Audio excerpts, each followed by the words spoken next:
परमात्मने नमः।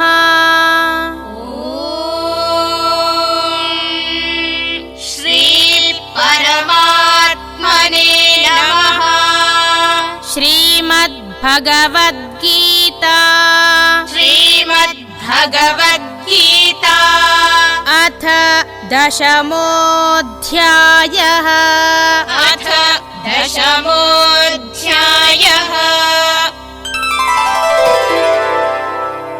अर्जुन उवाच अर्जुन उवाच कथं विद्यामहं योगिम् कथं विद्यामहं योगिम् त्वां सदा परिचिन्तयन् त्वां सदा परिचिन्तयन् केषु केषु च भावेषु केषु केषु च भावेषु चिन्त्योऽसि भगवन्मया चिन्त्योऽसि भगवन्मया।